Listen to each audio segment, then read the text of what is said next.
এই ডক্টর ইউনূসের পাশে বসে গুনগুন করে ষড়যন্ত্র করছে এই দেশে নির্বাচন দেওয়া যাবে না। আমাদের কথাগুলো শুনেও লিখতে পারেন নাই। মিডিয়ার স্বাধীনতার নামে চলেছিল অত্যাচার, অবিচার। সংবাদপত্রের স্বাধীনতার নামে ছিল আপনাদেরকে হয়রানি করা।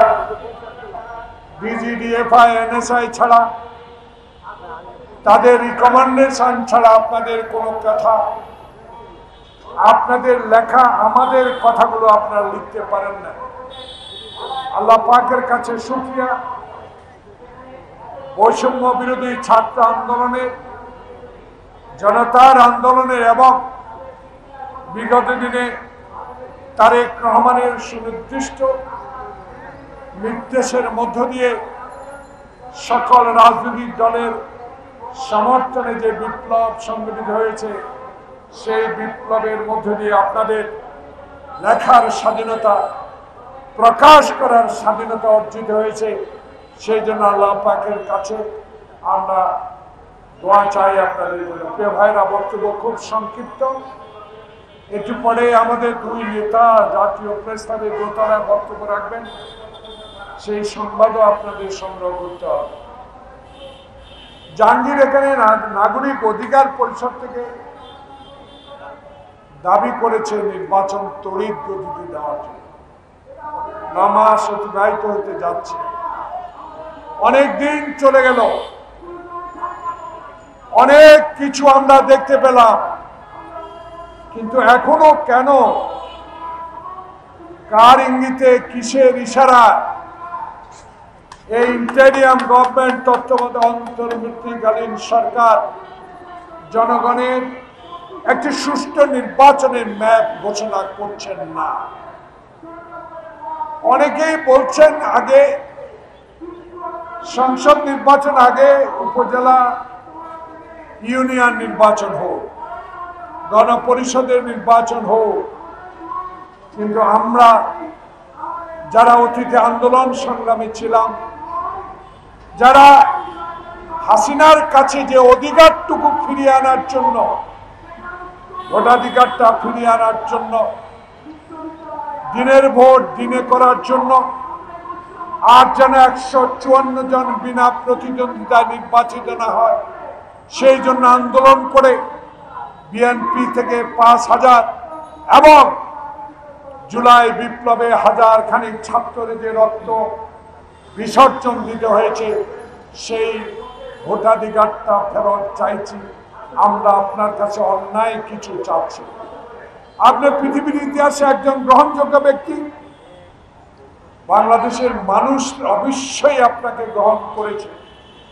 আপনার কথা মানুষকে মুগ্ধ করে, আপনার চালচলন মানুষকে মুগ্ধ করে। কিন্তু একটা বিষয় যেন মানুষের মধ্যে সন্দেহ জাগ্রত হচ্ছে, নির্বাচন নিয়ে যখনই কথা বলি, একটি রাজনৈতিক দল, দু একটি রাজনৈতিক দল বলা শুরু করে বিএনপি শুধু নির্বাচন নির্বাচন কেন বলে। প্রিয় বন্ধুগণ, বেশি দিন হয় নাই আপনারা দল তৈরি করেছেন, স্বাগত আমরা জানাই। আপনাদের আন্দোলনের শরিক, আপনাদের আন্দোলনে যে কর্মকাণ্ড, আপনাদের যে অবদান, বাংলাদেশ জাতীয়তাবাদী দল কখনো অস্বীকার করে নাই, ভবিষ্যতে অস্বীকার করবে না। কিন্তু যখনই আমরা নির্বাচনের কথা বলি, তখনই আমাদের সমালোচনা করেন। নির্বাচন দিলে কারা ক্ষমতা আসবে জনগণ ঠিক করবে,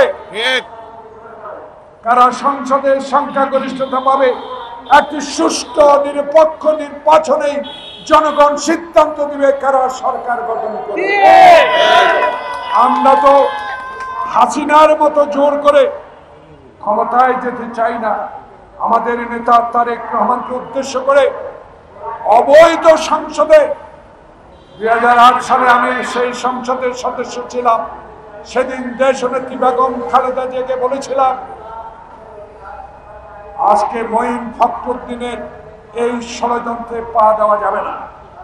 যে মঈন ফখরুদ্দিন বেঈমানি করেছে, বাংলাদেশের জনগণের সাথে 3 মাসের কথা বলে যারা 2 বছর বাংলাদেশে শাসন করে বাংলাদেশের অর্থনীতির মেরুদণ্ড ভেঙে দিয়েছিল, লুটপাট করেছিল, সেদিন বেগম জিয়া বলেছে অন্তত জরুরি আইনটা তো প্রত্যাহার হবে।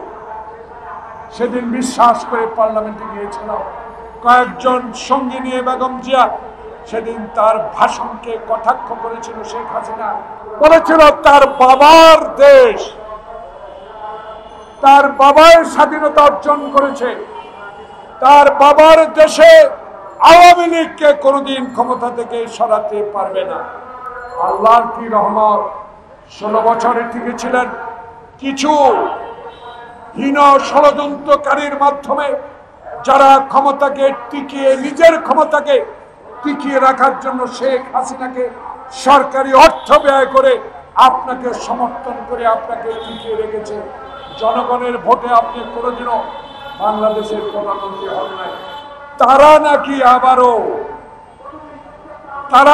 আবারও এই ডক্টর ইউনূসের পাশে বসে গুনগুন করে ষড়যন্ত্র করছে এই দেশে নির্বাচন দেওয়া যাবে না। প্রিয় বন্ধুগণ, নির্বাচন আমরা চাই, জোর করে নির্বাচন আদায় করতে চাই না। জনগণ যদি মনে করে নির্বাচন বিলম্বিত হচ্ছে, জনগণই রাস্তায় নামবে, আমাদেরকে বলতে হবে। তাই অনুরোধ জানাবো, ইতিমধ্যে অনেক পানি গড়াচ্ছে, অনেক খবর দেখতে পাচ্ছি, অনেক ইতিহাস সৃষ্টি হচ্ছে। এসব থেকে বিরত থাকতে হবে। যারা লুট করেছে, অবৈধ শাসন করেছে, অবৈধ শাসনকে সংসদে বৈধতা দিয়েছে, তাদেরকে যদি পাসপোর্ট ঘরের মধ্যে পৌঁছিয়ে দেন, মানুষ তা কখনো গ্রহণ করবে না। তাই আমরা মনে করি এই মুহূর্তে আপনার যে গুরু দায়িত্ব, সেটা হলো সংস্কার তো হবে।